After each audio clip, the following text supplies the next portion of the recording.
Hi, how you doing? I'm Steve Tocco, one of the most second-rate, high-end hack drummers in the world today. I have over 100 drum cover videos on YouTube, with dozens and dozens of views on some of them. I've never addressed the camera with my own voice until now. Speaking of YouTube, I've found there are just thousands of instructional videos for learning how to play drums, and they're put on by some of the best shredders and virtuoso drummers in the world today. And, there's some merit to watching those videos, but I gotta say, there's so much to learn. This approach could take you a long time to learn how to play drums. It could take you years, maybe even decades to get good. So I found a quicker way to learn how to play drums, which is how not to play the drums, okay? So let's get into it, shall we? Episode 1, we're going to talk about holding the stick. It's the basics of drumming here, holding the stick, and we call it the grip.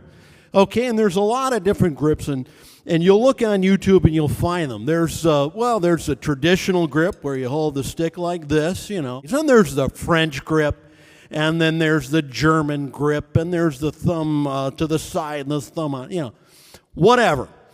You can find those out on your own. What I'm going to talk about are the grips you want to avoid. Okay, the first grip you want to avoid is called the double traditional.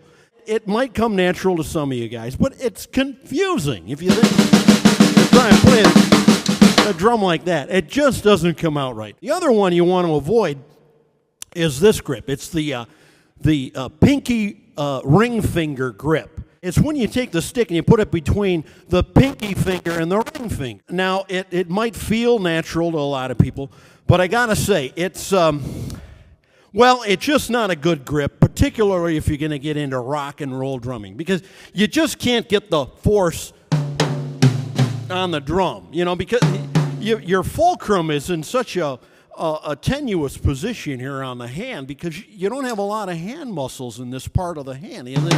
And it just can't get a lot of control. You lose a lot of control. So stay away from this one. The next grip I want to talk to you about is it's called the Arthritis grip.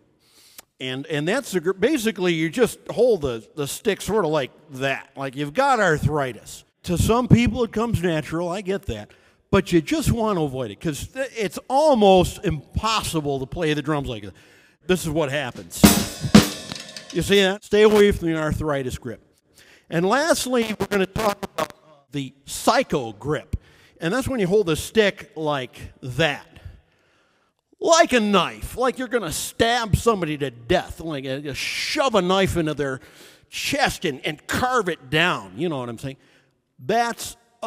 It feels natural, and again, it might work for some people, but long term, it's just not a good strategy for your drumming. And I'll show you why. It's unique, but it sounds weird. Let me show. Now, notice the sound of that, as opposed to,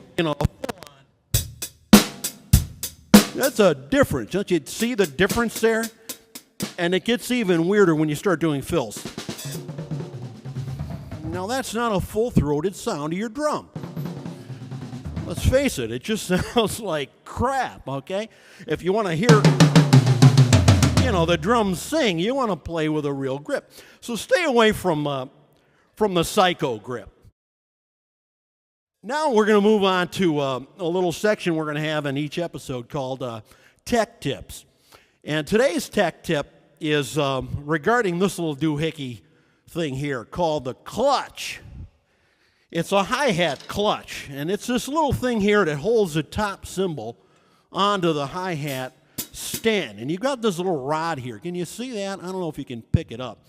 But the clutch is an important little doohickey. You see it, you put it on, and it allows the top of the hi-hat, the top hi-hat, to set and float, as it were, with a spring mechanism, of course. The clutch is important. And let's take, for instance, if I'm setting up at a gig and I put it on like that, and I don't tighten that clutch, what happens? Take a look close. Look at that.